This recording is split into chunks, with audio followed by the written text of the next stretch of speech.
donating the No, space. it would be the church that would Yeah, have to that's what I'm saying, yeah. And, yeah, because then they have to get rid of their lagoon, and if you're gonna suck up our, We are?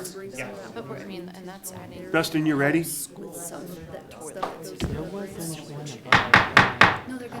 I'd like to call this regular town board meeting, Bayfield Town Board meeting to order for Tuesday, April 1st, 2025. Roll call, please. Trustee Nyberg, here, Trustee Zazzaro, Here, Trustee Hartz, Trustee Katzos, Here. Trustee Moreland, here, Trustee McLaurin, and Mayor Ah. Here. All rise for the pledge.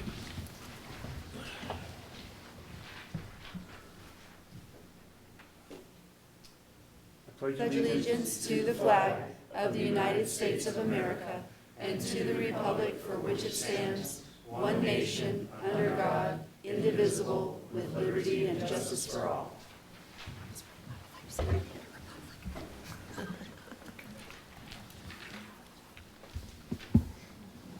Does the board have any conflicts of interest?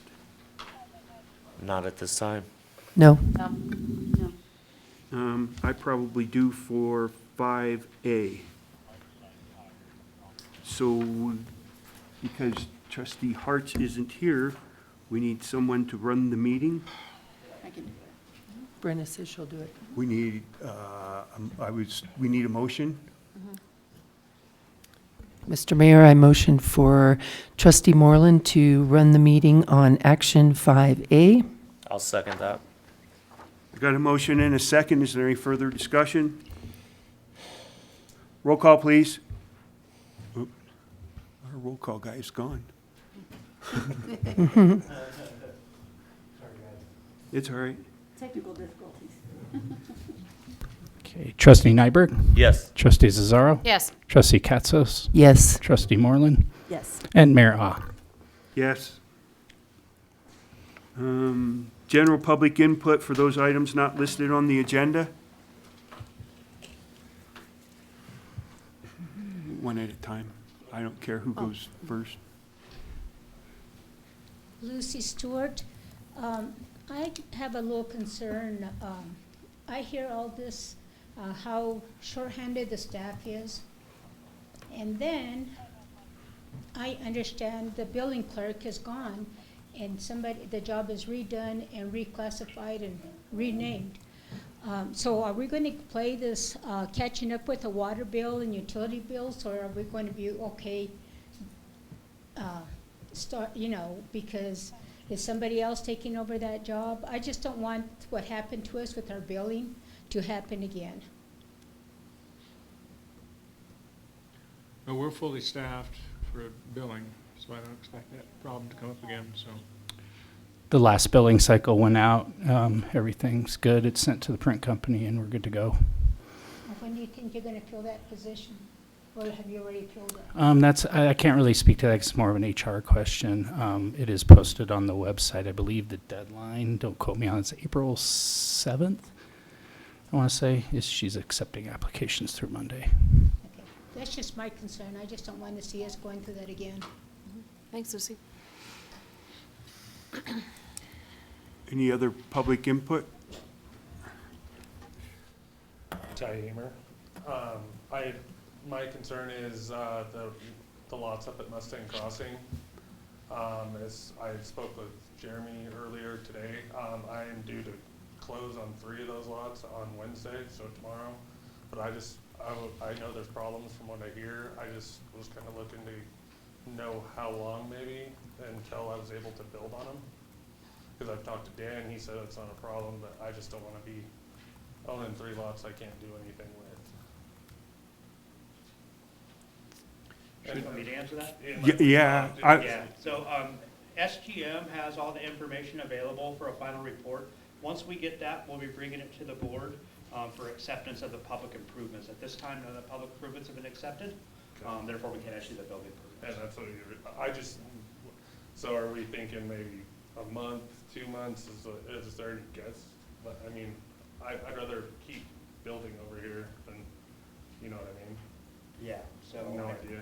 I can't speak for SGM right now, but I know they have all the information available and they're working to put that report. Have they given us a time frame? I don't have one right now. I couldn't. It'd be a fib if I told you. Okay. Jeremy, when you say does SGM or SGM has everything that they need, does that mean that the developers have met the citation requirements? No, they have the information that they need for the final report.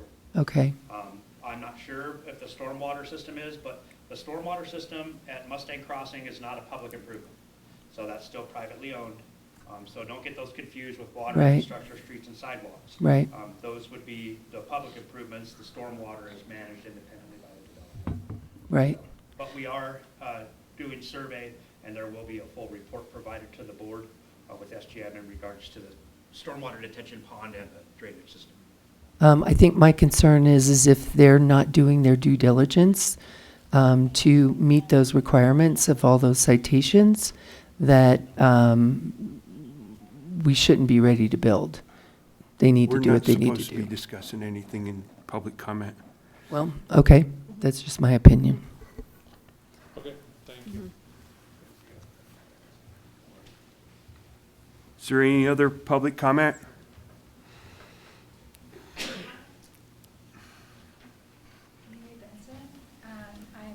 Wait, can you start over in the mic, please? Yeah. Because I Mary barely heard you Benson? from back there. Can you hear me now? Yeah. Better. Okay. Mary Benson. Yes, Park thank you. Committee Representative. That's way better. I owed you something in April, so I brought you a binder. I'm going to give it to the town manager. I can get on the agenda, or I can give you a brief summary now. I think on the agenda. Yeah, why don't you come back and get it on the agenda for our next meeting? Okay, sounds good. I'm going to still leave this with the town manager. Thank you. Thank you, Mary. Uh-huh. You can contact me if you have any issues. Thank you. Is there any other public input? I'll be loud. My name's Andrew Klaus. I'm working on the project at Cinnamon Heights. I'm just here for the monthly update. We are getting the sewer in, and we got the longest and deepest line in so far, which is kind of like physically the most difficult thing to do, so that's good. Hopefully we'll finish that off, start working on retaining walls later this month, and then move on to retention ponds and on and on. So anyway, that's what we've got. That's where we're at. We're making good progress. Weather's still been cooperative. You know, who knows? Maybe we'll get it done by Christmas. Awesome. So I wouldn't promise that. I don't know if you guys had any questions. Thanks, Andrew. No, thanks for the update. Thank you. Thanks. Is there any other public input? Moving on to approval of the agenda.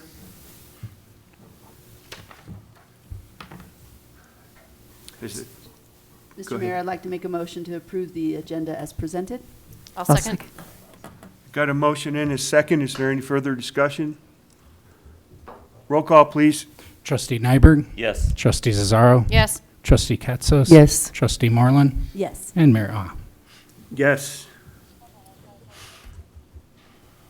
Approval of the minutes and department reports. First up is approval of the minutes for March 18th, 2025. Has the board had a chance to look over those meetings, that meeting minutes? Yes. Mr. Mayor, I'd like to make a motion to approve the minutes dated March 18th, 2025. I'll second. I got a motion in 2 seconds. Is there any further discussion? Roll call, please. Trustee Nyberg, Yes. Trustee Zazzaro. Yes. Trustee Katsas. Yes. Trustee Moreland. Yes. And Mayor Ah. Yes.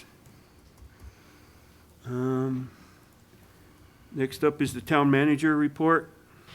The only thing I need to report is that we did hire the community development director. His name is Stephen Proud. He'll be here in a few weeks. He probably will be at the town manager citizens meeting, get together. So you'll be able to meet him there. So that's it. And where does Stephen come from? He comes from Durango, or the county out here, so. And what was his last name? Crowd? Proud. Oh, Proud. Okay. Great. Or maybe he was just proud and he told me that. But I took it as Stephen Proud. So. Well, yay, that's exciting. I know, I agree. Next is the planning consultant report. Dan? How you guys doing? Dan Murphy, Town's Planning Consultant from SEH Inc. Sorry, I was reading something quick. So, what's going on at the town's planning department? So first is, it's kind of in alphabetical order, the agenda or the memo I put together for you guys. So Bayfield East intersection, I have to defer to that just because my firm's involved with that project first and foremost. I don't have any updates to provide. I'm not sure if Scott or Jeremy had anything to add in the interim right now. Well, we submitted the access permits. There's 2 of them, north and south. So that's been done over the last week, and waiting to see about that. And they're continuing with their engineering.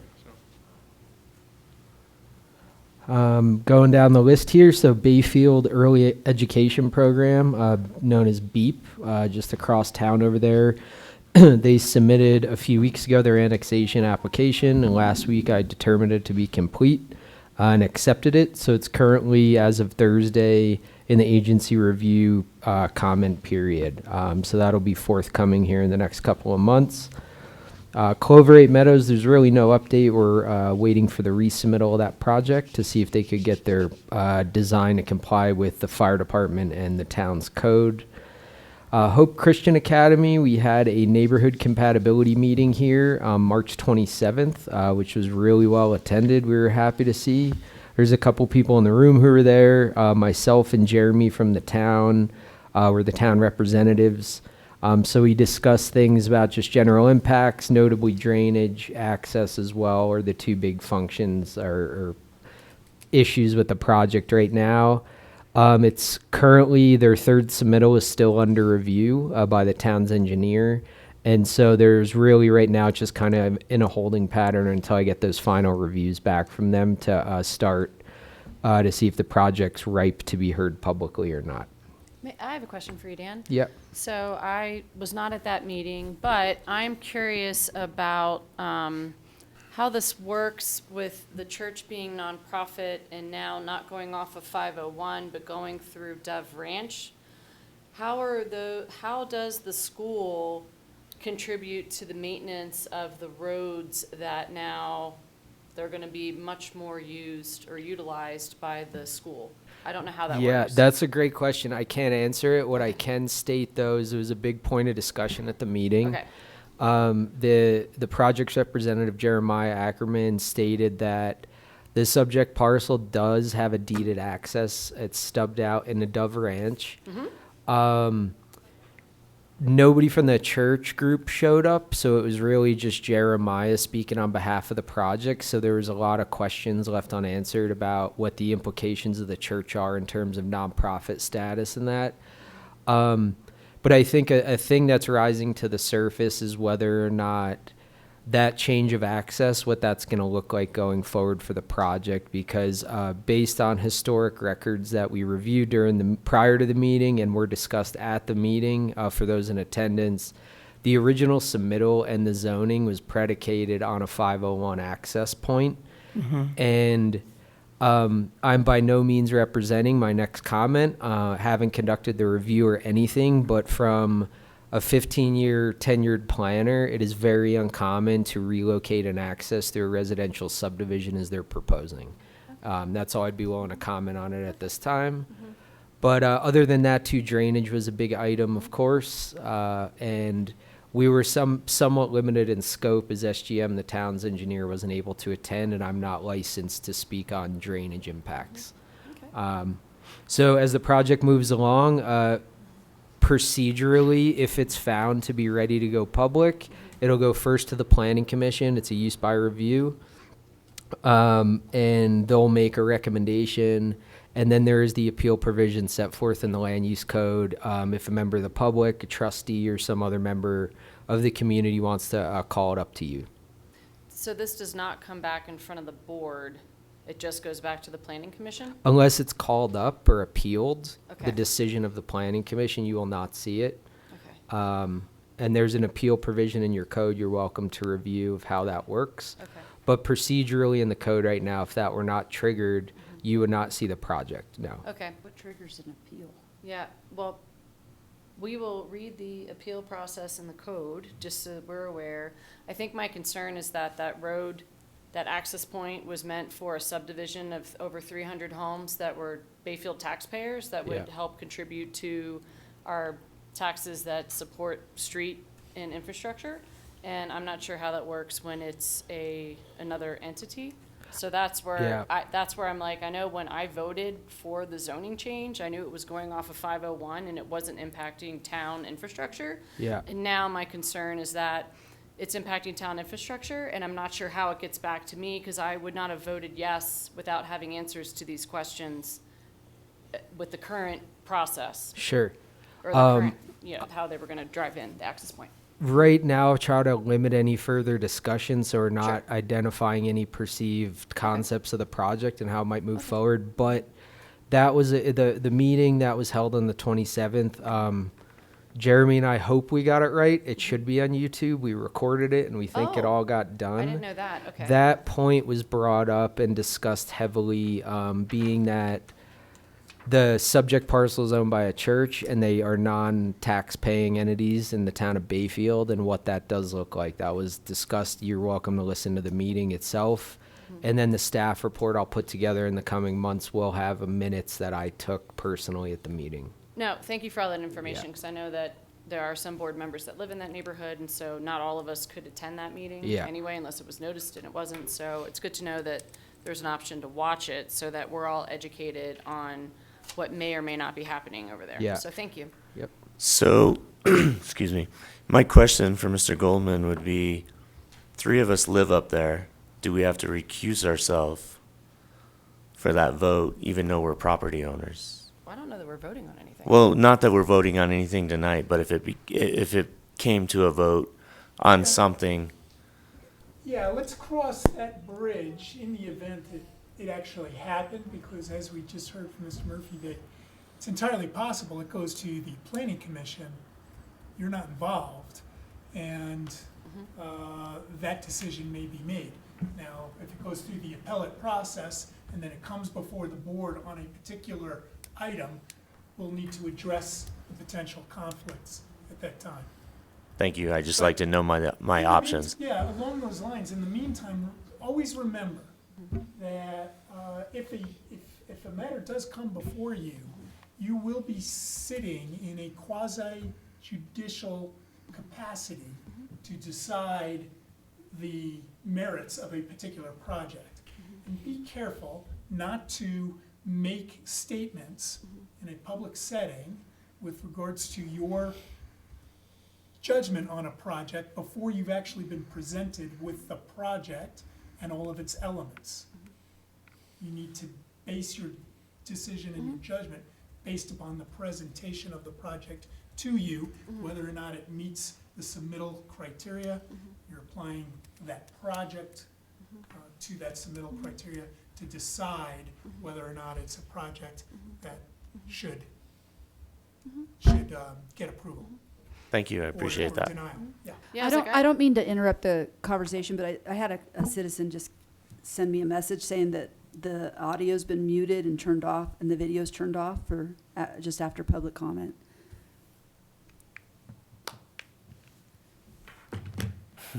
So say it again. Repeat yourself all over again. No, Do you mean yeah. that- Do you mean now? You want me to or go at through it that again? It happened after the public comment. Oh, okay. So they haven't been able to see anything All right. or hear anything.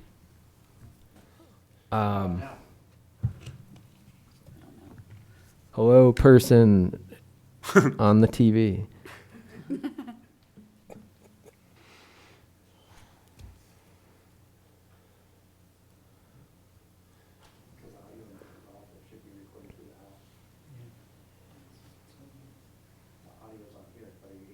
They're typing. Yep, you're back. All right, great. Cool.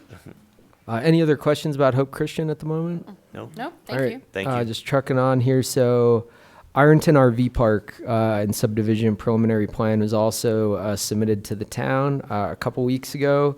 That is also in the agency review period. A neighborhood meeting will be required based on the scale and scope of that project. The project is going to be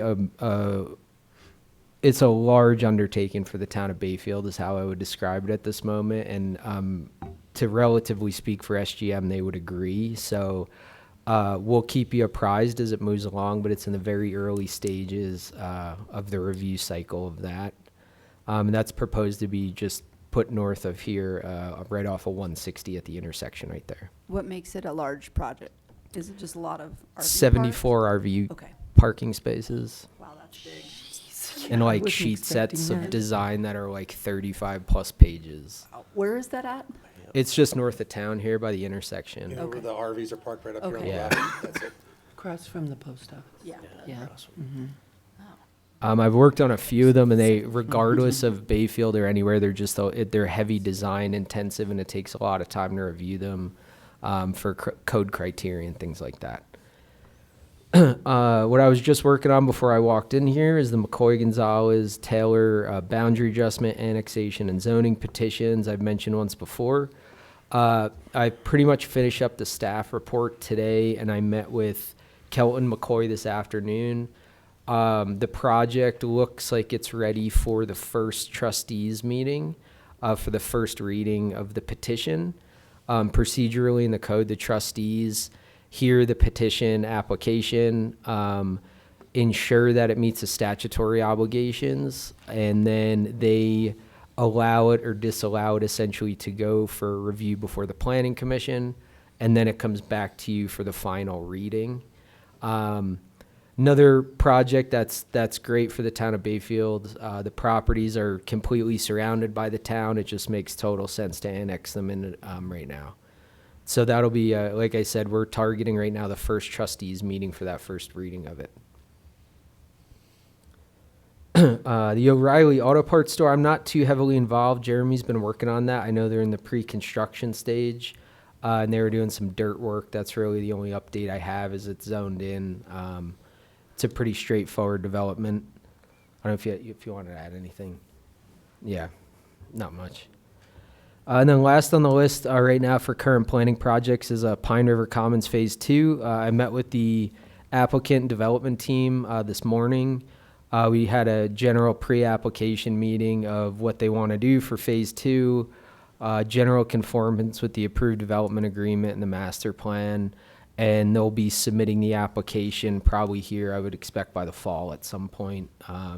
Later part of this year is what we're anticipating. And Phase 2 includes 33 units identified in the DA for development. And then just some final other business. Other than that, things are moving relatively well. Be going on 7 months, I think, roughly. I've been here, so I have my feet under me pretty well. Still interacting with the public on a daily basis, doing just general planning inquiries. I provide comment to other jurisdictions on behalf of the town of Bayfield. And then just some basics of sign permitting and zoning verification letters that have gone out as well. But working with Scott, Jeremy, the whole team over here, everybody's great and happy to be part of it. Thank you. Is there any further questions for Dan? Thank you, Dan. No, thank you. Parks and Trails?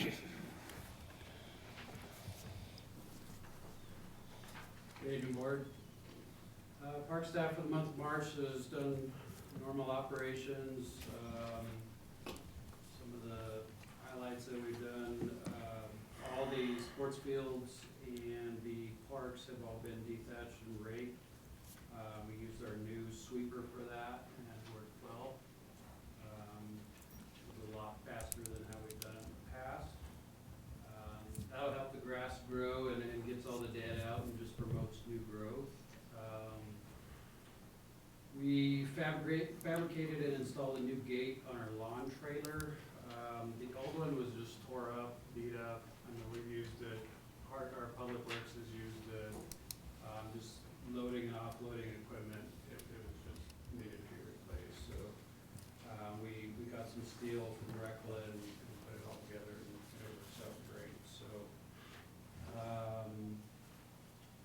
did some body work to a tailgate that was damaged last year on the new truck that we have.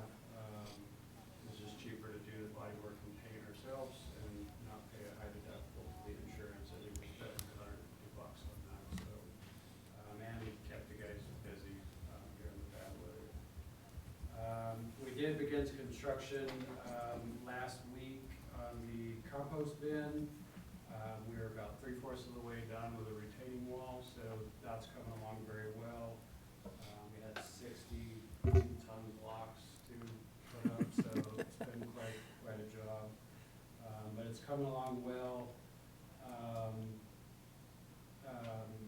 The Gosley Ranch offered to also donate steer manure to the town as much as we would like to get. So I'd like to thank them for donating that, because we're going to use that as our nitrogen in the compost bin. So that'll save us some money there. I did get the permit for the vault toilet in Little Pine from La Plata County. And then SGM also gave me the approval to move forward with that. They are still finishing up some of their work, with a site plan and stuff, but they felt that we were in a good position to move forward. So we did sign that contract, and Kathy has sent payment for half down on that project. We're looking at September, October this fall, just depending kind of how their schedule plays out, but we should be starting that at least by October. Couple other things that I didn't add, we will be starting the skate park and the shade structure in May. So those will be a couple things coming up for the parks. Cool. Other than that, unless you got any questions, that's about all we did for March. Questions? Nope. No, thank you. Thank you, Mark. Moving on to the financial action agenda. March 2025 expenditures. Kathy is on vacation, so if you guys have any questions, I'll do my best. Do you know what the disputed charge was for the $1,991? No, you looking at it?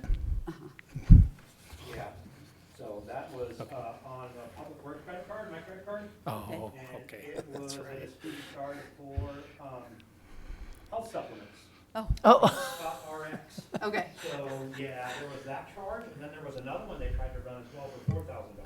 Oh, Wow. geez. So that card has been canceled. Awesome. We shut it off and disputed the charges, but, yeah. You gotta wait for it to come back before you can understand. Okay. Wow. Thanks, Jeremy. Any other questions? No?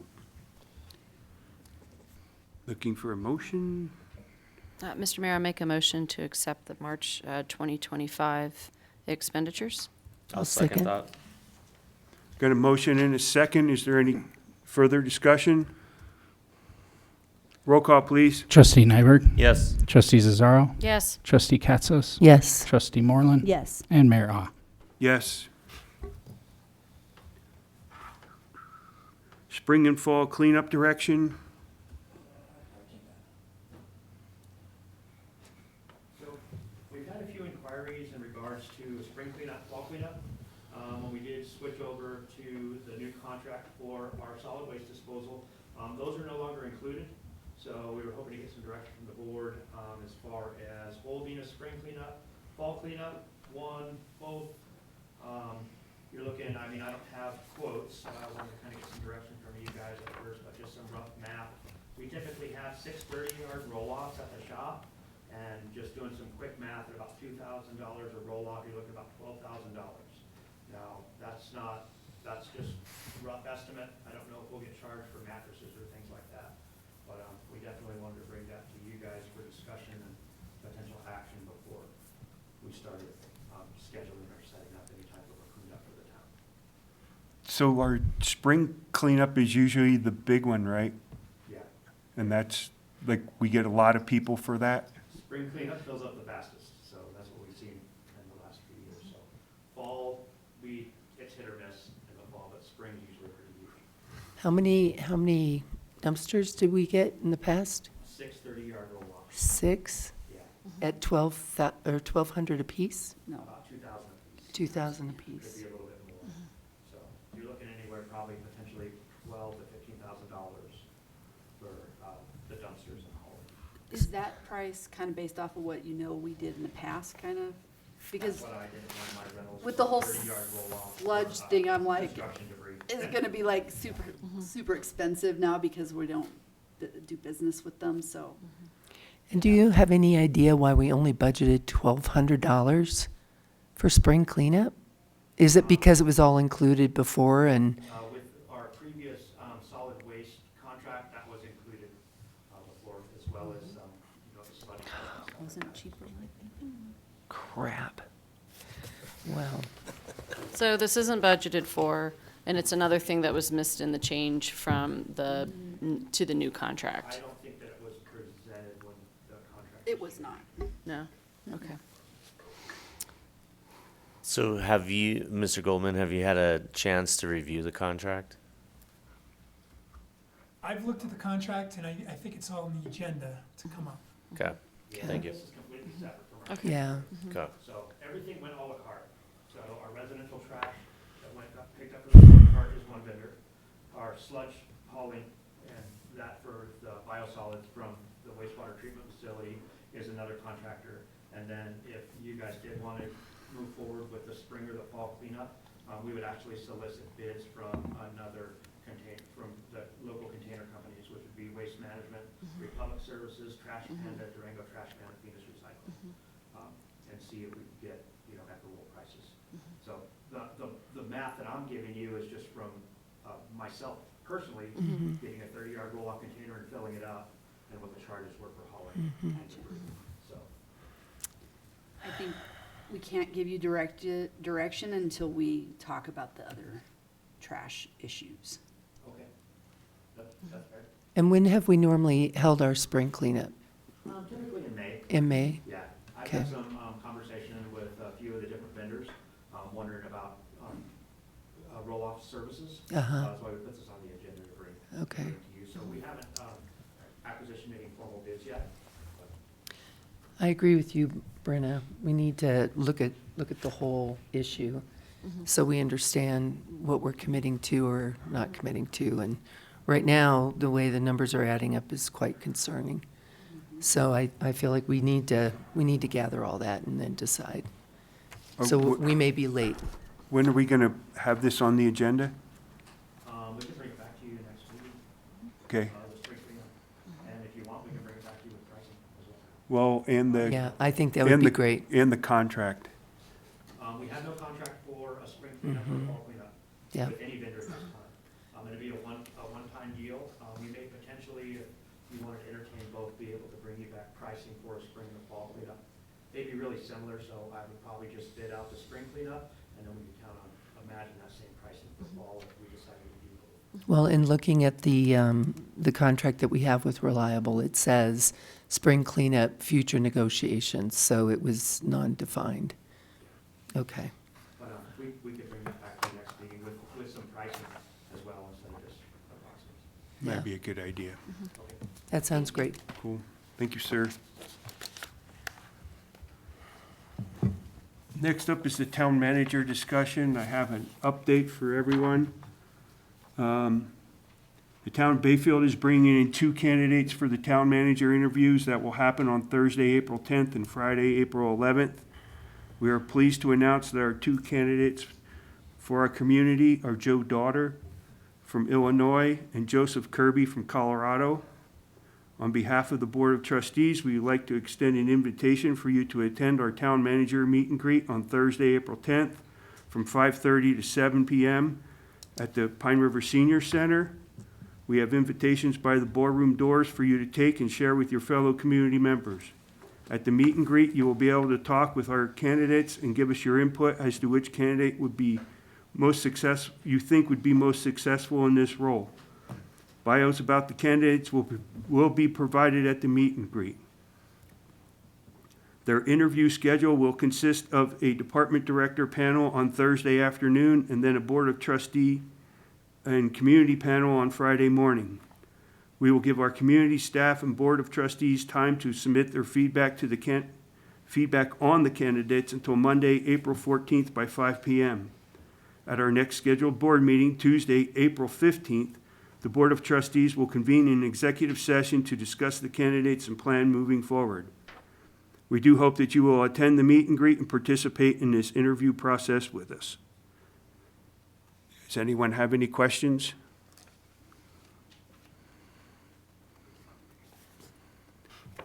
Is there any further discussion by the board? No? Joe Kirby? Yeah.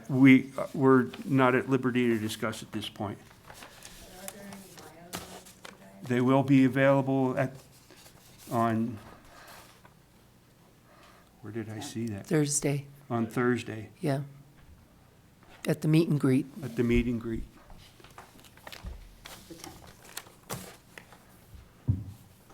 Thursday, the 10th. Any other questions? Okay. Moving on to the action agenda, Pine River Commons, from the tabled agenda of 3/18/25.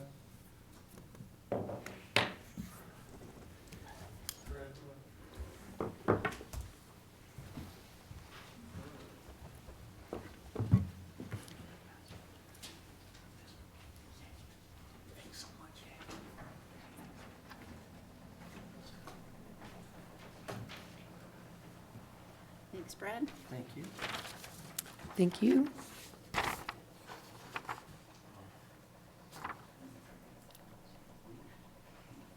Thank you, sir. Thank you.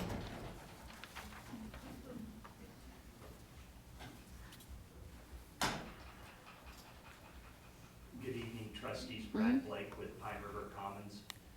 Thank you for being here tonight, and thank you for hearing our plea. We appreciate your time and your efforts on this board, and we wanted to briefly come back to the board and talk about relief with the water and sewer taps as far as it relates to deferring of payments from the purchase of the tap fees at the time of permitting the units until the time of CO, which is approximately about 120 days. So I just wanted to kind of give you a quick run through on previous steps, because I do think it is important to remember back at the discussion that's been going on for the last couple of years in regards to Pine River Commons. Pine River Commons came about as part of Charlie Albert and Judy Albert's vision for helping workforce in our community to a home. And so far, it's going very well. I did want to mention, though, that it really has been a great partnership between the town of Bayfield and the Haga LLC, or Pine River Commons. The planning staff at that time was very interactive and interested, and I believe the board was as well, in workforce housing. We all see the need for it. We've all been involved in it.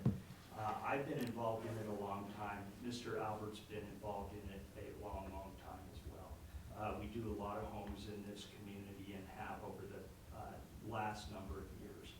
And we love the Bayfield community. It's a great community. It's an economic powerhouse in our opinion, if for nothing more than the workforce that actually resides here.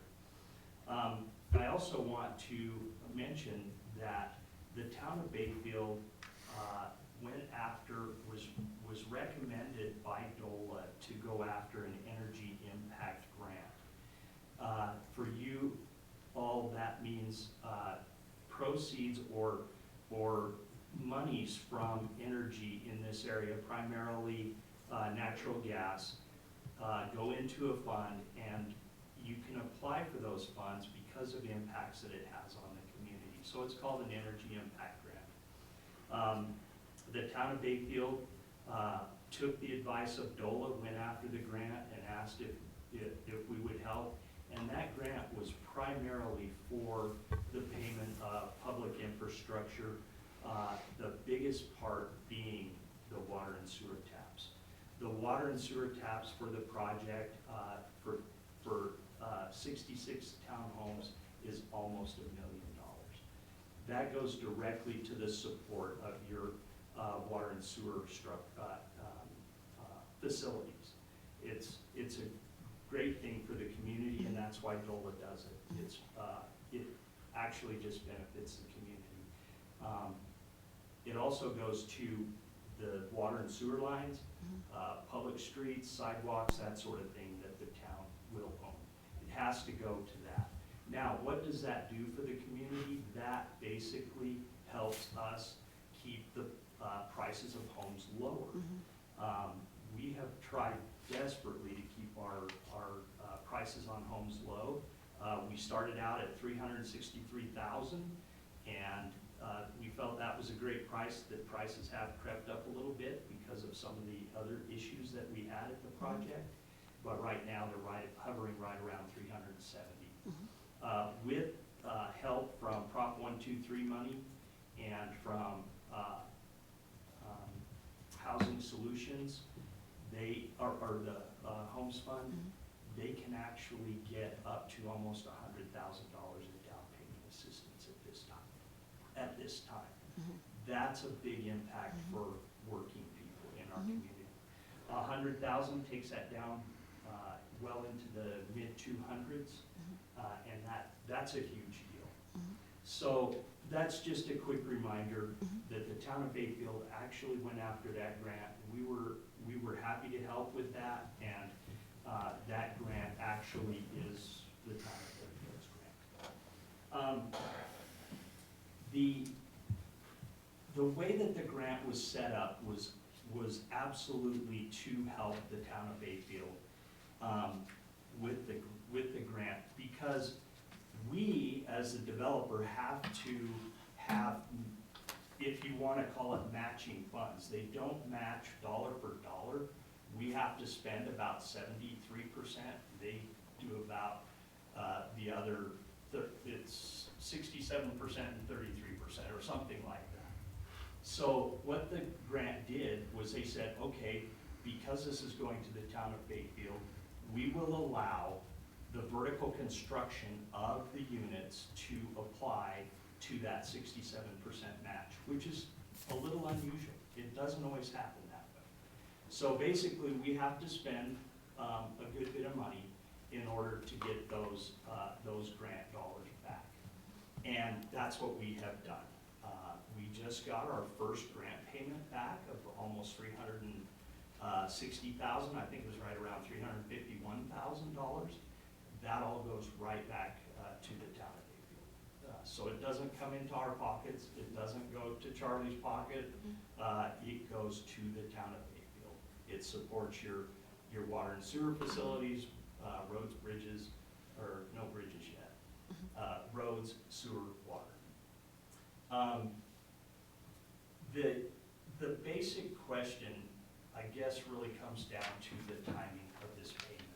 It really works out to about 120 days. That's what it takes us to build the buildings, and it just transfers it from kind of on the front end to the back end. Now, there's been some talk that there's a concern that, well, the developer might go bankrupt. I assure you that won't happen. Charlie is not making a ton of money on these. As a matter of fact, our first building, we actually lost some money on. That isn't what's important to Charlie. Getting people into homes is what's important to Charlie. So it's not, in our opinion, it's not really a valid argument that the developer might go bankrupt and leave the county, leave the town of Bayfield holding the bag for tap fees. Also, in that 120 days, there's very little, if any, water used and no sewer used. We don't hook the sewers up because if you hook the sewer up to the building, then you get a really bad odor in the building until you fill all the P-traps. So we don't even hook them up. The building that we're just completing now, that people will be moving into the end of April, the sewers still aren't hooked up. So the sewer's not being used, the water's not being used. So those are some of the concerns that you all might have if we were to be using those services before they were paid for, and that just doesn't happen. Really, the biggest benefit is it really does help with cash flow. When you're building a $1.5 million building, every little bit helps, and with the water and sewer taps being $15,000 times 4 as the current building, or 5 as the current building, that adds up to a lot, and that hurts cash flow, and it just increases the cost. Even though it's over that short amount of time, it increases the cost of the building. The last thing I'll say is we have really appreciated working with Bayfield. Mr. Murphy and I were talking today. If it wasn't for Bayfield, there wouldn't be a whole lot going on in this county. And we feel like it's a great community. We're happy to be a part of it. We appreciate all of your efforts. And really the goal has just been to provide safe, clean, affordable housing for people who live and work here. So we offer our plea that you will consider making a change that is only left up to you to be done, to defer that payment from the front end 120 days down the road to kind of, not the back end, but to the CO stage. That's not when people move in, that's when we get the approval for people to move in. So say we had a CO on a building and it hasn't sold, or a unit and it hasn't sold, we would still pay that before somebody closed on the unit itself. So I'm happy to answer any questions. We appreciate your consideration and your hearing of our plea, so thank you very much. I do have one question. Sure. When Charlie was here before, he spoke about letters of credit and releasing those. It seemed to me there was 2 issues. There was a payment deferral for the water and sewer tap fees, but there was also a letter of credit Correct. question. Are we? So, yeah, and I appreciate you bringing that up, because we do feel like that the letters of credit aren't quite as big an issue. Okay. What happened is we did 3 letters of credit, and usually the way it works is a letter of credit is released when a certain amount of work is done. And we realize that we have some deficiencies in work, and that we need to get those done. And as soon as those are up to meet Jeremy's criteria and standard, then we will ask for that again. Okay. But 'Cause we do realize that there is. I feel more comfortable knowing there's just one request versus 2 requests. The letters of credit are, of course, when work is done, then we, so it's collateral against work that doesn't potentially get done. And so to me, that collateral still needs to stay there. It's just that supports the town. Well, you're in the banking I am. business, and I appreciate that, and I think you understand that. We understand that. The reason that discussion came up is only because they've been in place for a year, and the bank asks for them. To renewal every year. And that was, I was trying to ask, are you up for renewal? I didn't think he understood what, exactly what it is. And I understand there's always a cost associated with the renewal on that, but I think, again, the collateral piece, I'd rather keep that piece in our hands and, and entertain this as well.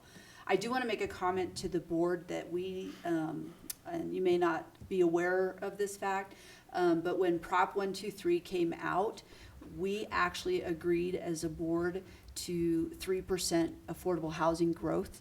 And so we're kind of required to make sure that 3% goes to get all the grant funding and that sort of thing. So just a reminder that that's there.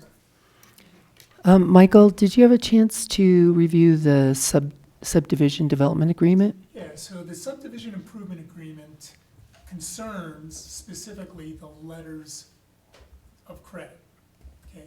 And that's not on the table, it's not for your decision today, but there are very specific requirements in the SIA, and we'll be prepared to address those for you if and when Mr. Blake or Mr. Albert come back on the letters of credit. Today is just this request with regards to the PIFs, and that has nothing to do with the SIA, but really concerning your ordinance and whether or not those payments are made at the time of permitting or waiting the 120 days for the purposes of getting the CO. I understand that. The reason I'm asking if you did review the agreement is if there was additional agreement within there that said we will defer TAP payments until you have received the CO for your units. That's not in there. I didn't see that. Again, the SIA didn't address the PIFs. Okay, The SIA concerns the collateral okay, and the letters of credit. okay. And that's what I addressed specifically. I did a memo on it, sent it to your interim town manager, and I believe he had very good discussions with the developers, and that's the reason why I believe they're here to just discuss the PIFs. Okay. So, That did happen on the first two buildings. They were deferred. On right, The first 10. right. So that was a verbal agreement with the town. I don't remember it being in writing. Yeah. But, and it was my misunderstanding. I just thought it would be the case throughout the project. And Okay. that was my misunderstanding. Well, and I think that, number one, I think what you and the Haga Group are doing is exceptional, and I support it 100%. I understand the need, and I don't have any question about that. But in my mind, there's two categories. There's what you're doing and what you agreed to do and what you understood that you were committing to do and how your cash flow was going to go to accomplish that. The town worked with you to get a grant to offset those costs. And so I think in my mind, I'm concerned. I understand that you're saying nobody's going to walk away from this development, but we never know. We never know. To be clear again, that is not our grant. That's Right, not right. their grant. I understand that, but it helps to offset your cost Correct. in what you're doing. So I totally understand that goes back to the infrastructure. But if you had to take the whole project on yourself, it would cost you that amount of money. Right, and then you'd be paying exactly what they're paying over in Yeah. Sandy Springs for a unit. You Yeah, know, it would Sure. be affordable. 700,000. I understand that, but to me, they're two separate things. There is the intention and the commitment to do the affordable housing or workforce housing, and then there's the cost of doing business. So in my mind, I look at the cost of doing business because that's what this is all about. This isn't about what the intention was, and I don't want the water to get muddied with good intentions. That's still not about financing. So in my mind, they're two separate things. So I appreciate everything that you said. I agree with everything that you said, but the financing is a concern to me. Okay. Yeah. So I kind of view it a little bit differently. Partially, I feel like as a town, we set the precedence that he was going to wait until the grant refunds it to pay the tap fees, because we've already done it on those units. In addition, as a grant works, just in general, the whole preface of the grant is you have to do a certain amount of work to get the money. But the money is ours. I mean, it really is a town grant. And so he's got to do a certain percentage to get back. Sure. And Sure. they're doing it. I see Right. them doing it, you know. And I just kind of feel like that set, I mean, I know you talk about setting precedence versus finance, but that sets the precedence of what the finance to me is supposed to look like for them. And they were most likely batting on the fact that that's how it's going to proceed the remainder of the Right. project. So Right. by us like kind of getting in there and saying no, we can mess up that project for them on some level. Well, they were just given 351,000. And when I talked to Kathy about it, our finance director, she said that there was a hitch in the giddy-up initially in getting the grant to fund, but now that the process is in place, she sees no time issues or anything from what they submit to her that she can submit, so she can keep the money flowing. Right. So it's not a delay now in the grant funding, which I think was a big issue initially. That has been eradicated, and there shouldn't be any issue with that going forward. So again, I think when you agree to do business, and you agree to do a development, you understand what your financial commitment is, the timelines, you understand all of that, and you agree to that when you're going into it. So financially, I just view this differently. The grant still works in arrears. I mean, even Yes. if there's Yeah. no hitches, this last grant, we turned everything in the first of the year, and we got the grant reimbursement last week. So that was a long process. Sure. I hope they're not usually like that. Yeah, yeah. Jeremy, I have a question for you. Do you know what the cost associated with a tap fee is on the town? Like, what percentage of the tap fee goes to the town to, The planned investment fees are restricted, so that portion that they're purchasing, they're calling a tap fee, which is the PIFs that we're speaking about, those are restricted funds, and they're for the improvements of the wastewater treatment and water treatment facilities. well, I think what I'm trying to get at is there a cost associated with creating the tap and having the tap there for them before the fee's paid? Like, or is it just, The physical hole in the pipe, yeah, they already exist. that's my question. So there's really no financial burden on the town. It's just once the tap fees are paid, we actually reap that benefit in essence. Those funds do restrict, and they're only able to be expended for those particular purposes, as far as for being a restricted fund. But Right. is there a cost overhead for the tap fee not being paid? All the taps are installed, that's part of the infrastructure that was put in, Okay. so. So, but there's no cost burden basically on the town on that? So That Sort of. evens out on the revenue that you need. Right, I understand that. Why you need the tap fee to hurt. Semantics of when you receive it versus, do you get what I'm saying? Like, Does it cost the town if it's paid upfront or paid upon the CO? It doesn't cost us any money. That It's was- just language in the code that specifies that that planned investment fee and those fees will be paid upon the issuance of the building permit. So that's where code dictates that process. They're asking for, we're requesting a variance correct, from that. And you're the only ones that will be able to grant it. right. Okay, makes sense. I have a question. Sure. So it sounds like you have to spend so much money for the grant to get back to reimburse us, right? Right. So you're saying that let's not spend our money on these fees, let's spend the money on the work, and then when we get that reimbursement, that will pay for the fee, correct? Okay, Yeah, ish? kind Okay, of, yes. okay, We're saying that that $150,000, it helps to put towards building instead of to a future planned investment, by extending it 100 days. okay. Yeah. And part of this is you're doing this in blocks of work. So it could be, we're gonna do this block, and if we can get a variance on when we pay, we're going to put in so much money for the grant to reimburse us, and then when that reimbursement comes in, it's gonna pay for those PIFs, Correct. right? Okay. Correct, yeah.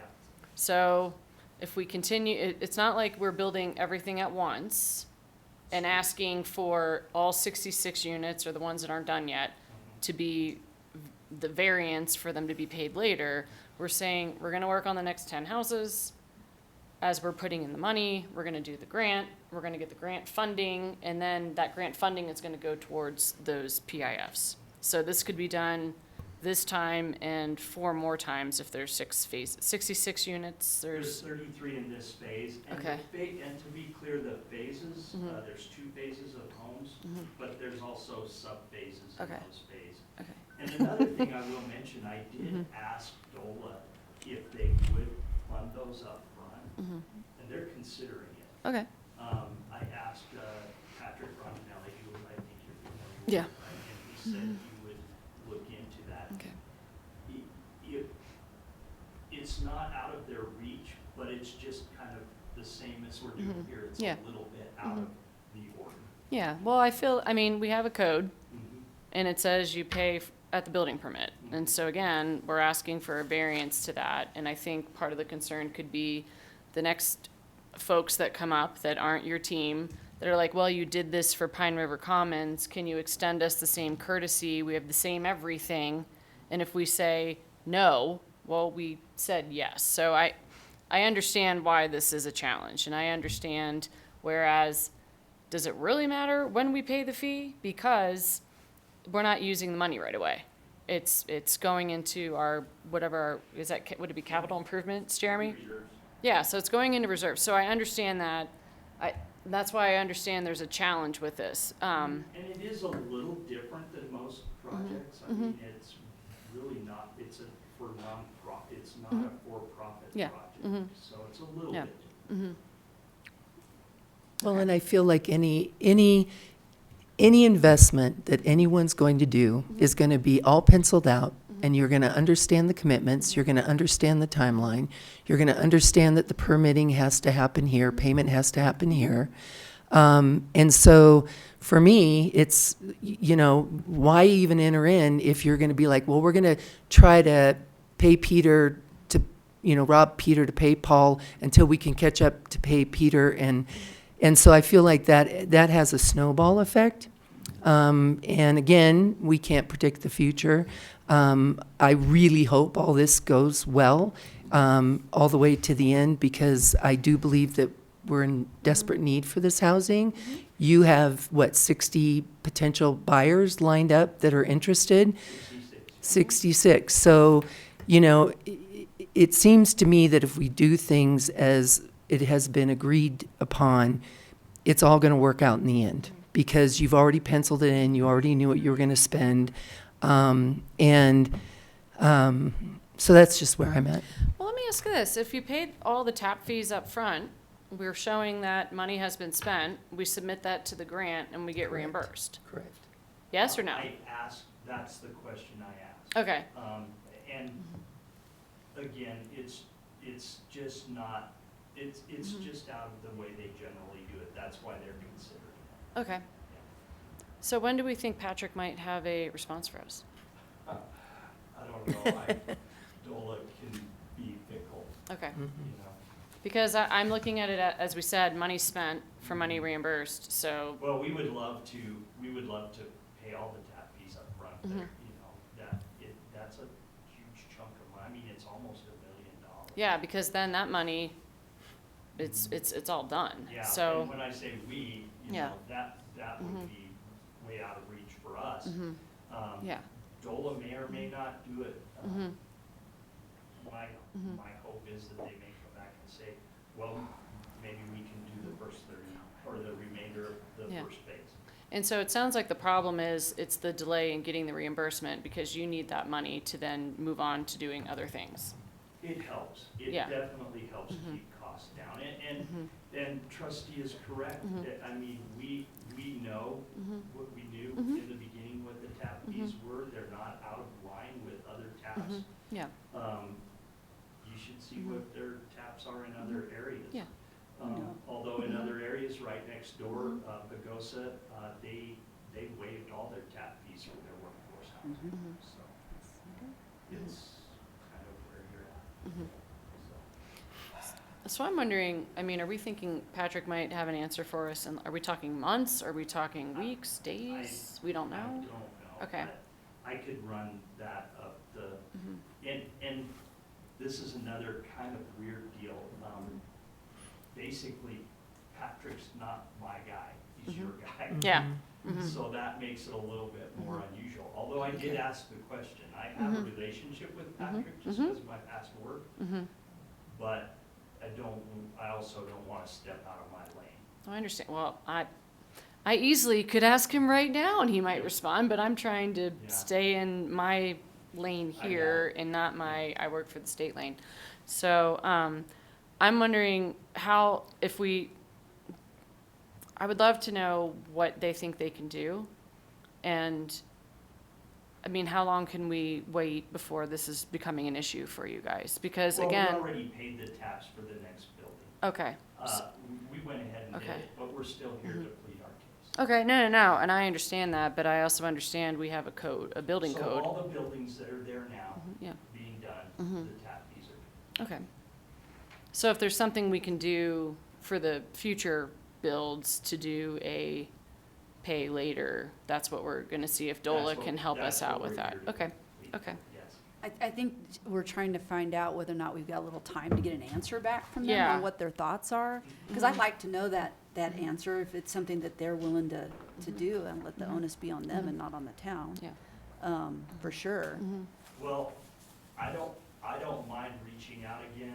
I will absolutely step out of my lane again and see if I can get any answers. But I'll make a run at it. Well, and I think that because Kathy's pretty positive that we should have a seamless, you guys submit your bills, we submit them to DOLA, DOLA pays, we're now all set up and good to go. Well, let's see So how it goes Kathy this would round. Kathy would probably be the best one to ask Patrick Okay. and verify that, is my understanding. Because again, it's our grant and, I think that's really a good idea. yeah, Yeah. yeah. I would agree. Kind of distance yourself and let Kathy work on that, and then we can look at it further down the road. Bring it back. So we're not saying no, we're not saying yes, Yeah. but we'll definitely, We just I've want, been to a lot of board meetings. Yeah. there you go. Well, so Brett, I'm also wondering, since before, as Trustee Katzer said, there was a little bit of a hiccup, this is new for us.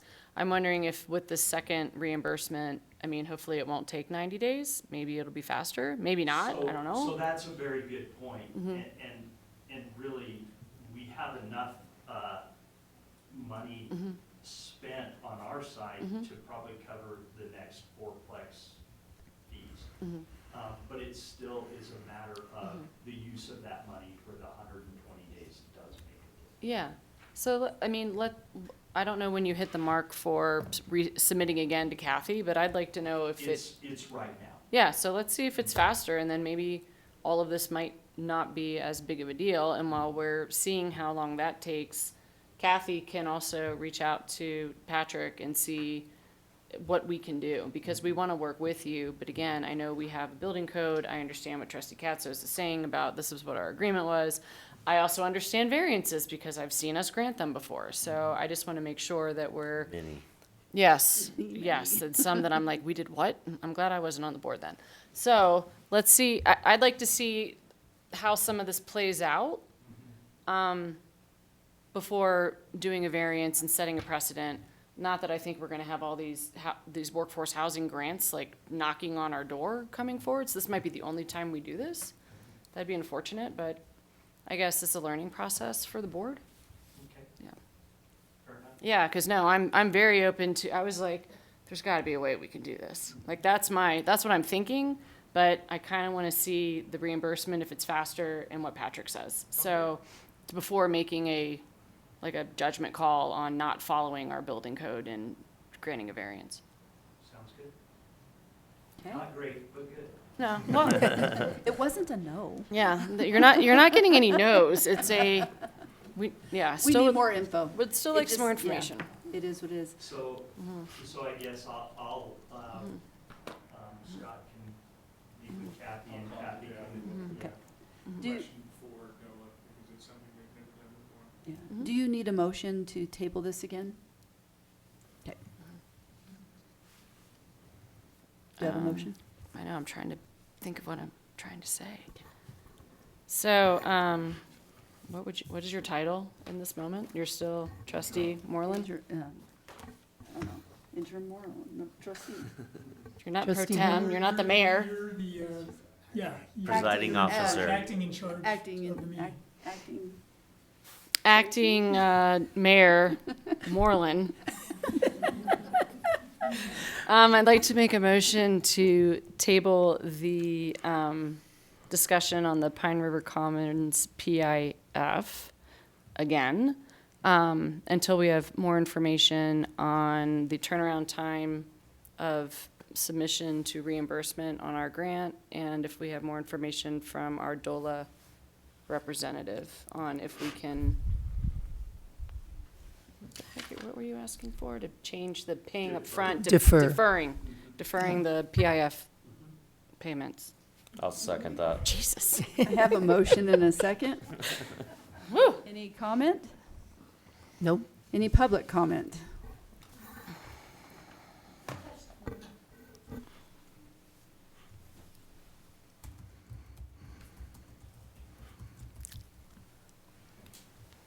Well, you know, they can sell you what this project is. I live below it, I have a lot of concerns. And the fact that you guys have money coming in and you don't know if that grant is gonna be available. Things are coming and pushed right now.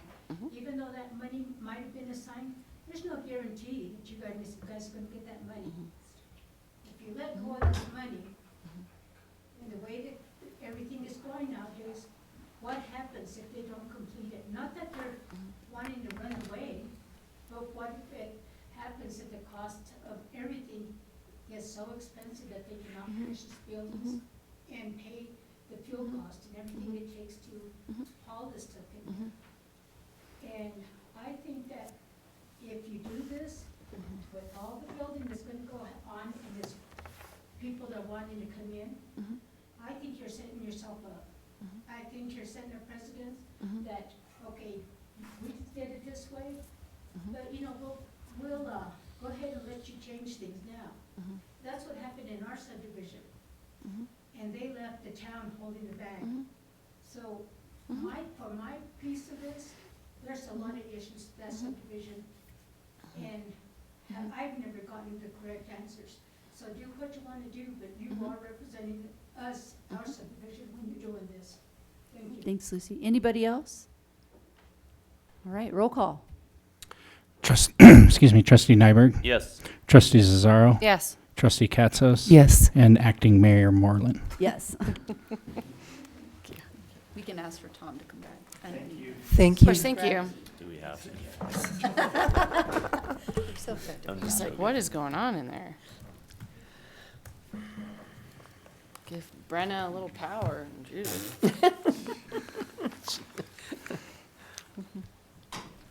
I didn't even use the gavel. I don't know what your problem is. Why not? That's what it's there for. Because I don't need you. Whew.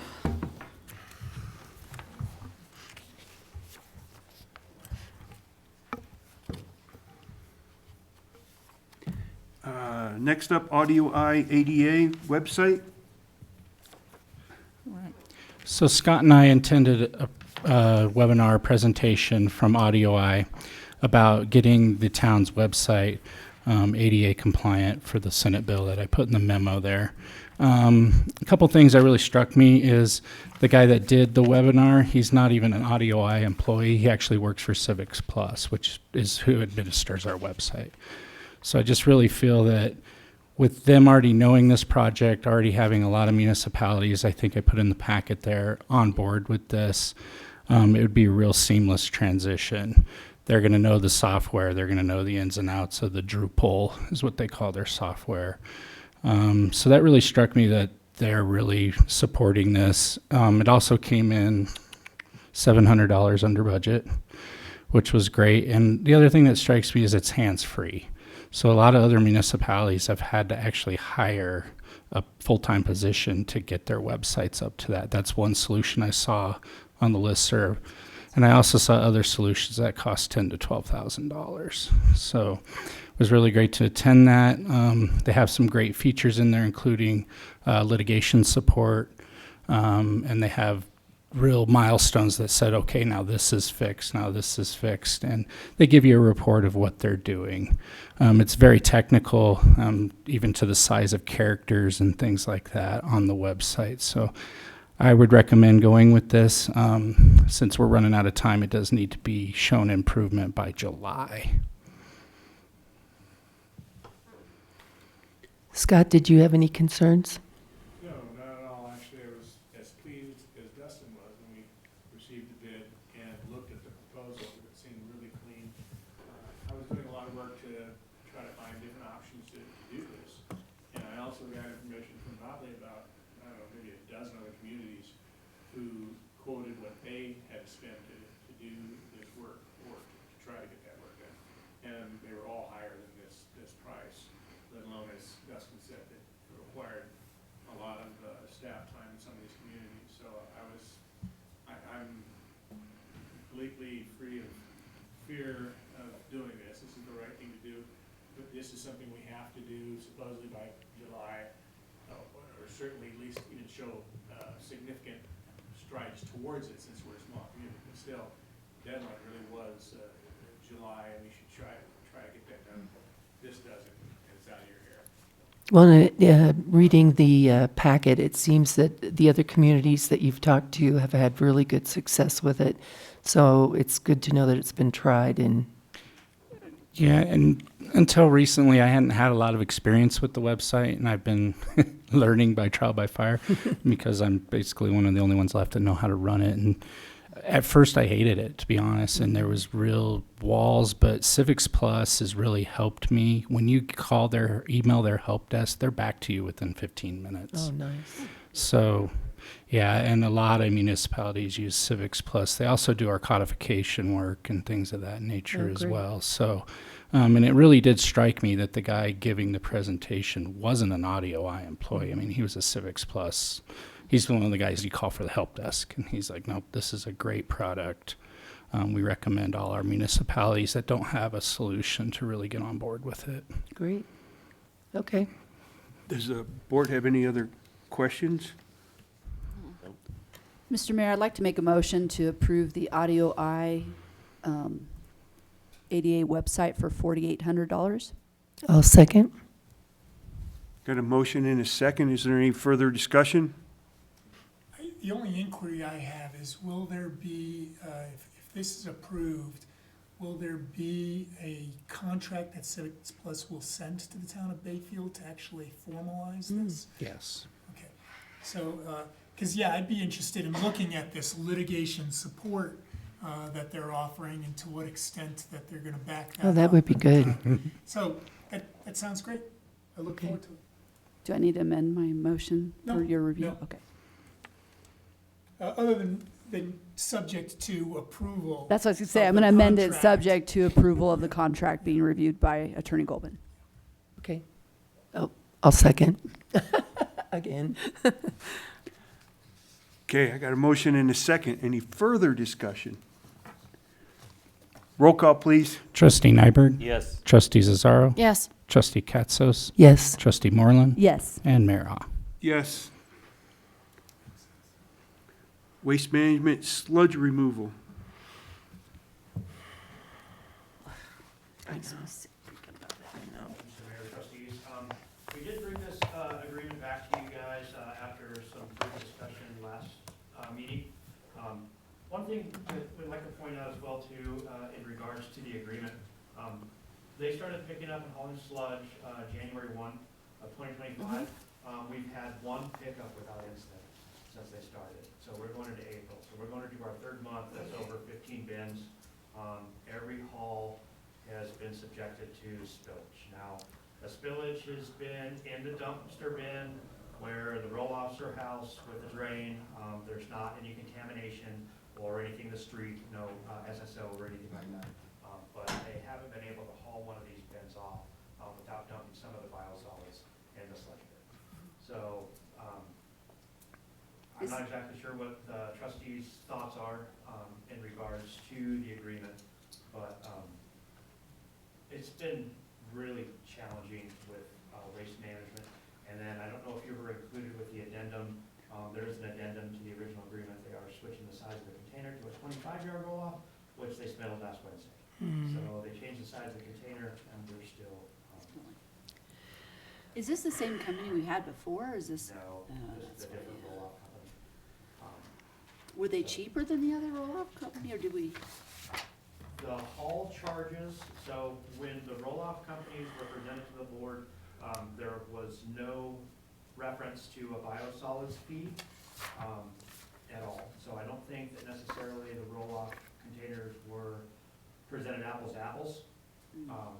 One of the vendors had a roll-off fee, which a fuel surcharge, hauling fee, and the biosolids charge from the landfill. One did not. One was just solely a hauling charge. So you had your pickup and drop off with your fuel surcharges stuff as well. So I don't think that it was bid apples to apples when RFP was put out, for one. And then with the challenges we've been facing with waste management, might be time to maybe move on from this agreement and bid it out again with more pertinent details to the operations, so we can get, I think, more competitive pricing. So Jeremy, I have a question for you. When I look at the contract, it says the haul rate is $415. Frequency is 1 per week, and then the minimum haul per month is $420. So if I'm correct, then we pay them just to haul, what is it, $1,600? We pay them $1,660 per month just to haul. And then the $420, is that in addition? That's in addition. So that means that's once a week also, right? So then that's $3,340. It comes out to about $3,720. Gotcha. By the time it's done, and that's for waste management. That's for the hauling fees. That's the hauling fees. Biosolids charge are separate on top of that. And that's coming from the landfill. Yeah. And so roughly, At landfill. what we're looking at is you're saying they've been averaging about $11,000 a month. Yeah. So that's $7,660 for the fee. Correct. And we didn't have that in our past contract invoicing that we saw? Our previous solid waste hauler did residential trash, Yeah, spring and fall cleanup, yeah, and sludge handling all under one contract. When we changed service providers, yeah. we went with one for residential, we went one for sludge handling, and at no point in time did, I think it was considered far enough in the future for the spring and fall cleanups when the vendors were changed. So, but did we ever see in the previous vendors invoicing a landfill fee? Was that ever itemized in their invoices? The previous vendor, I do not remember a biosolids charge being assessed. Interesting. So when I read the contract, it says that if we want to terminate, that we're required to pay 6 months in advance to get out of the contract. Except for they have been messing up, and so sometimes you have Right. to leverage when they're Right. messing up something. Right. It's One other easier to point I'd exit like the to make contract. is when they don't haul a full load of 12 tons, Yeah, that builds up to a third or a fourth or a fifth container over time. okay, So instead of sending 12 tons, if we consistently send 7, we still have the same amount of biosolids we have to haul. right, So you're end up with another container. yeah, So you're starting to see those costs accrue mhm, with the extra haul charge, the service fee. Got it. Now, The biosolids charge will remain the same because it's by the ton. right, But you are accruing the additional haul charges with the current agreement that we have Okay. now without being able to make full loads over. I'm just trying to figure out what it's going to cost us to get out of this mess. Trustee Moreland brings up a very, very Yeah. good point. There are two issues. Mhm. And one issue concerns the very introduction that Mr. Schultz raised to you guys. Right. And that is direct breaches of this contract by Waste Management, Right, right? And if they are breaching, then there are no, and we can prove that and show that, then you can get out of the contract at no cost. In fact, there might be damages that they may owe you. If in fact there were no breaches that were raised, there is, as you appropriately raised, Trustee Cassos, that is the liquidated damages to just unilaterally get out of the contract. My suggestion is that this board direct staff to look at and follow the letter of the contract to put them on notice of their breaches and move in that direction rather than making any sort of unilateral determination. Because if there are in fact breaches, that's the direction you should go and not take a stance with regards to. I'm just trying to getting out. review the contract and the implications. That's all I'm doing right Yeah. now. My So I caution understand that. on that is Yeah. that when you're having discussions publicly right now Yeah. about, I don't want there to be a situation where if we're pursuing the potential for breaches, that there was some sort of pretense to find breaches when in fact there are breaches, Right, because we wanted to get out of the contract anyway. right. So my suggestion is to not have this discussion. If in fact there are breaches, give direction to put them on notice that they breached and that we're terminating the contract based upon those breaches. Okay. Let's do it. Does the board have any other questions? Do you need a motion for us to Yes. request that? I would suggest there be a motion, a second, and that motion give Okay. direction. One thing that I would like to bring up, either way you cut the mustard, we still are generating biosolids. So as far as for a termination of the agreement, we, like Mr. Goldman had stated, it would hurt our operation to have an immediate termination of the agreement. They need to be put on notice, and there needs to be some type of a period within that, that we can still continue operations in some form. I'm not sure. how that goes. Attorney Goldman, are we okay to request RFPs to go out on it prior to Request that? or what? RFPs? Request for proposals? I would not suggest Okay. doing that. That's why I was, that's there- why I was asking. Yeah, there's a time limitation within this contract. It suggests that they be given notice and 5 days to cure. I don't know that, based upon what Mr. Schultz has told you, that there's any ability to cure these spills at this late date. And that continues to happen. The other issue is that they've changed the terms of the contract, and now we've got what appears to be a smaller, It's a larger container, and there's an addendum that they're proposing that they want us to sign an addendum to revise the original contract as well. For larger ones, because they can't 25 help their own They spillage? can't help from spilling. Well, 25, that's not true. Well, they thought it would help. Anyway, it's been really challenging, and, you know, I mean, I can't speak for the driver or whatever, but, it's a different type of material that they're hauling, it's not construction debris. So loading that container onto a roll-off truck takes a different procedure, and, they just haven't got it. Yeah. So what we're doing is documenting.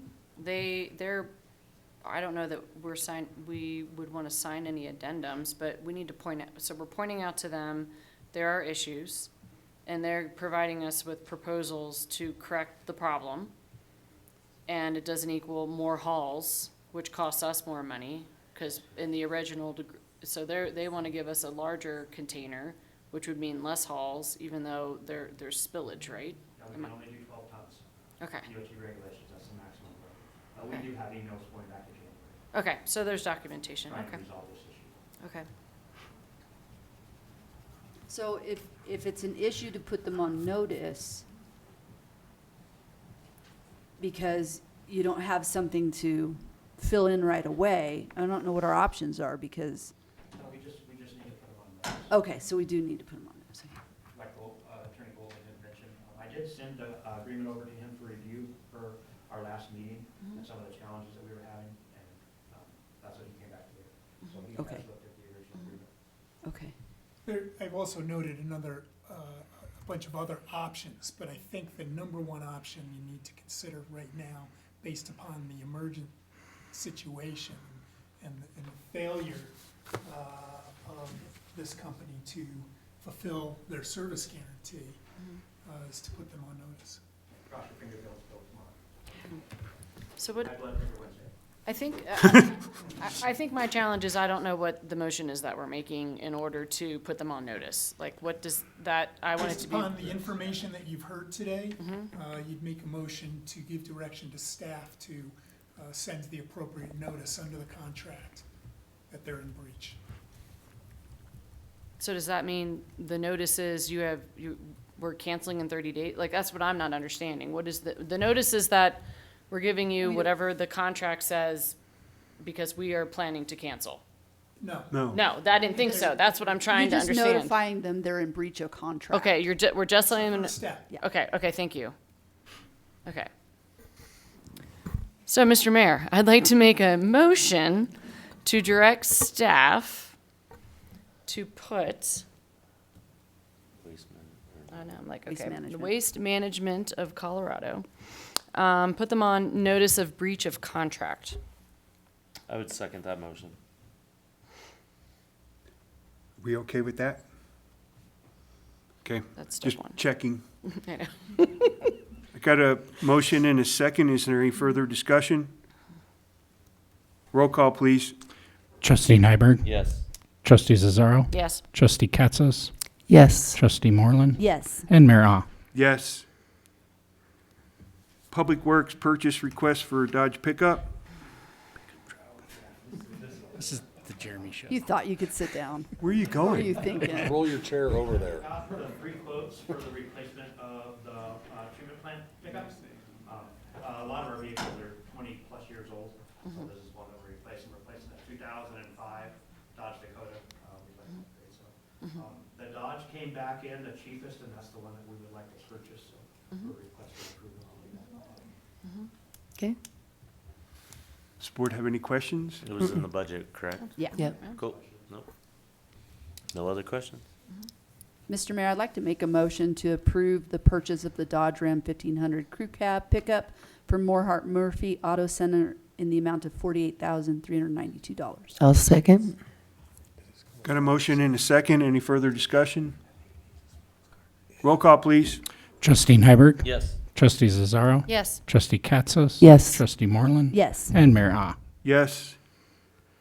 Public Works purchase request for Majestic for $15,768. Yeah, so this is part of our surface treatment that we budgeted this year. Typically, we do $200,000 annually.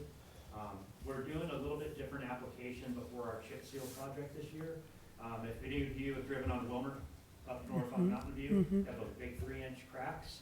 This product that we're putting down, mastic, is designed specifically to address those. So we'd like to get that installed prior to the chip seal. It's over $10,000, so we're bringing it to you for your approval. But it's budgeted, right? Yeah. Yep. It's budgeted in the Okay. service. Does the board have any questions? Mr. Mayor, I'd like to make a motion to approve the B&M services in the amount of 15,000. $15,768 I'll for the second. mastic. Sorry. Got a motion and a second. Any further discussion? Roll call, please. Trustee Nyberg, Yes. Trustee Cesaro, Yes. Trustee Katsas, Yes. Trustee Moreland, Yes. and Mayor Ah. Yes. The residents of Wilmer Drive, thank you. Trustee reports. I don't have anything at this time except for what's going on at the end of next week. If you guys can all make that, please. Trustee Katsos. I'll be attending the Economic Alliance meeting next Tuesday at 8 a.m. And then also the Region 9 quarterly meeting is on April 24th at 9 a.m. at the fairgrounds. And then, let's see, were we going to get a work session on an April meeting for the lodgers tax? I have not found all the stuff we need to find on that Okay, yet. okay. Yeah, I'm still working on that, but I've been a little busy doing billing this week. It was the Yeah. billing week, so Okay, I will get back on that Okay. later this week, start of next week. great. Just wanted to follow up on that. Yep. And also let you guys know that the Region 9 was given a grant to do a semiconductor development study to see about bringing a larger employer into the La Plata County area. Just want to let you guys know about that, and that's kind of cool. That's all I've got. Trustee Moreland? The La Plata Economic Development Alliance meeting is tomorrow afternoon, and then the Regional Housing Alliance meeting isn't until the 10th of April, and so I don't have anything to report today. Trustee Nyberg? Southwest TPR is on the 10th of this month.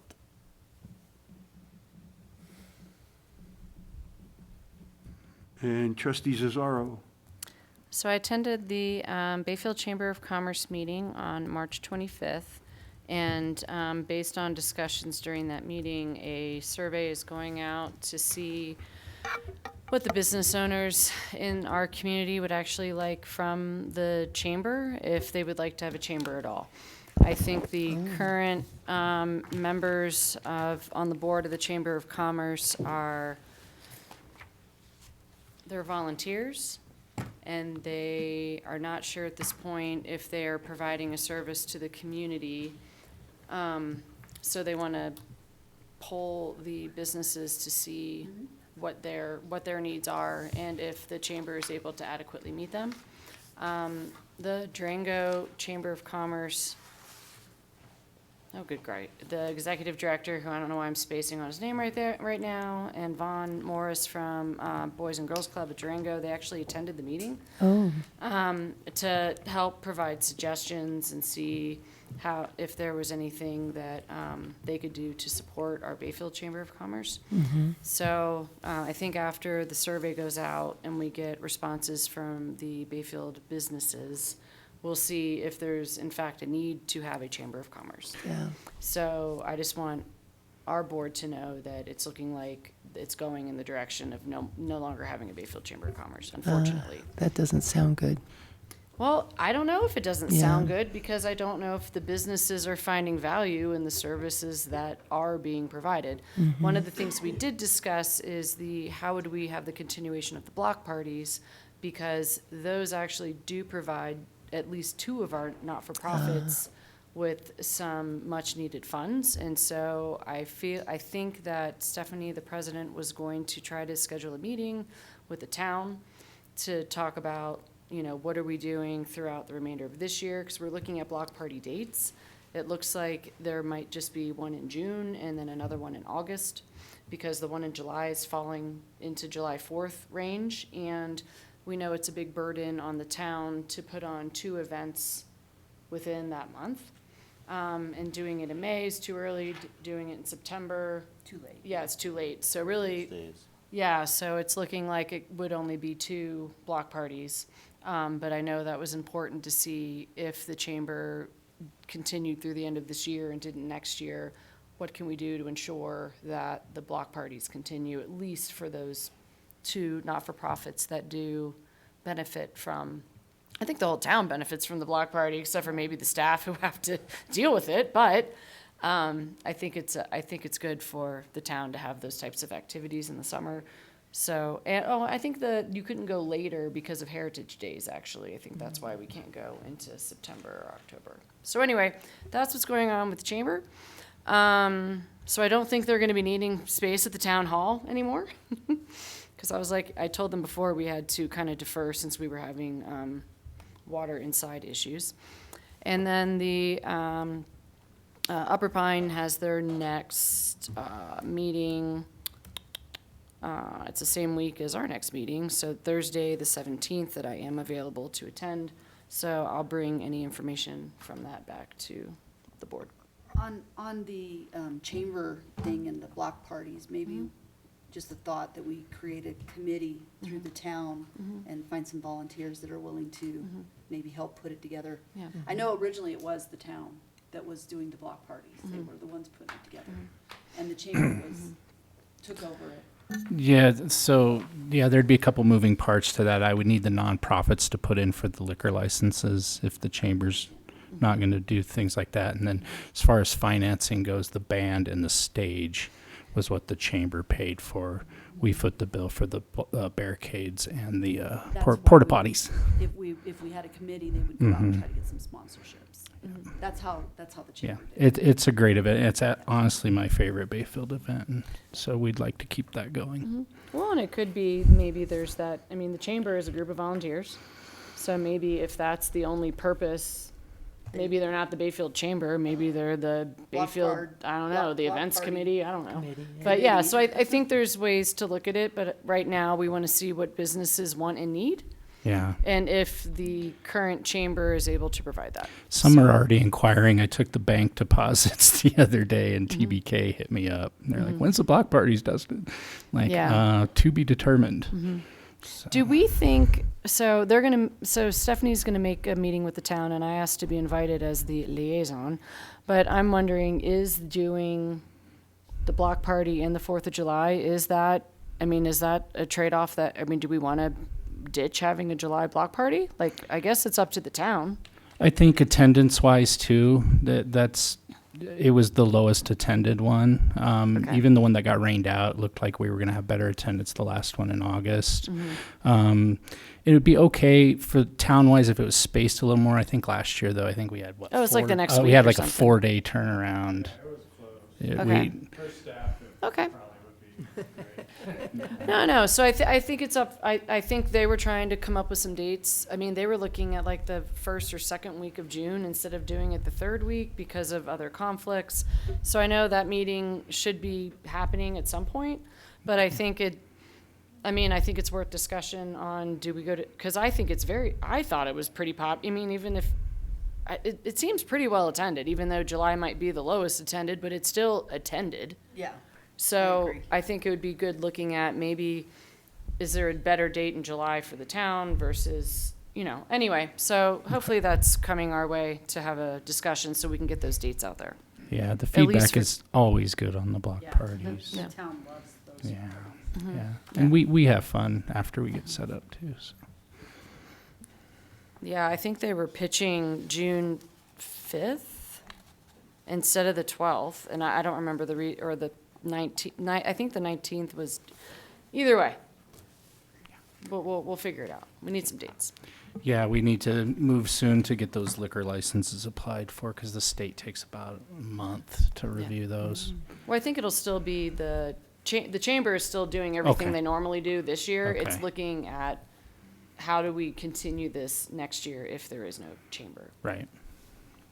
Okay, yep, that's it for me. Thank you. Okay, upcoming dates of interest, the Board of Trustees meeting on the 15th. Planning Commission meeting has been canceled. Special meeting for town manager interviews is on the 11th from 8 to 11.